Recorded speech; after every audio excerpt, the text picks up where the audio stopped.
Edward Paisnel had the air of a devoted family man. With his wife and her children, he resided on the seclusion of Jersey, a Channel Island. Additionally, he was always pleased to assist orphans, often dressed as Santa Claus for them during the holiday season. His only serious flaw appeared to be an arrest for stealing food to give to hungry families. But then the unsettling reality was revealed. The masked intruder known as the Beast of Jersey plagued Jersey between 1957 and 1971, kidnapping, torturing, and raping more than 13 victims, mostly children. And nobody realized for years that Paisnel was the beast who inspired this spooky tale. During Paisnel's initial assault in 1957, a young woman was kidnapped from a bus stop. At that time, he had a rope in his hand and a scarf covering his face. He also approached her.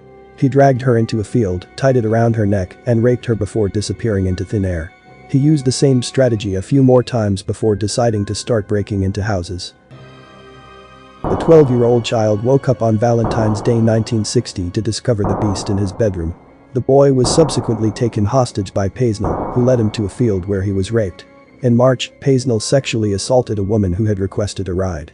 And shortly after that, he broke into a woman's cottage and disconnected the phone lines to stop her from calling the police. Although her 14-year-old daughter was also raped, she was able to leave the house while she couldn't. As soon as the Jersey police started questioning everyone who had a criminal record, 13 people including Paisnel refused to give their fingerprints.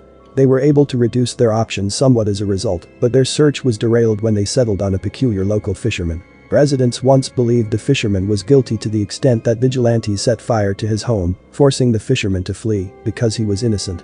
Naturally, the attacks continued after the fisherman disappeared, demonstrating that the beast was still active. The Jersey police were finally assisted by Scotland Yard, and a criminal profile was soon created. Paisnel, in the meantime, wrote a mocking letter to the police in 1966, boasting of his atrocities. But a few years later, he was arrested by pure luck after being reckless. On July 10, 1971, Paisnel was stopped for running a red light and taken into custody after officers discovered a scary mask, a black wig, cables, and tape inside the vehicle. He also carried a torch on his person and was sporting a jacket with nails sewn into the cuffs and shoulders. A check of his house turned up a hidden room with occult publications and pictures of nearby residences.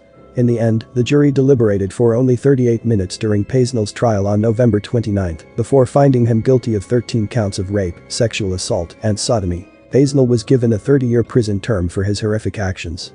Surprisingly, he was eventually let free in 1991 for good behavior. But his spooky tale came to an end when he passed away from a heart attack 3 years later.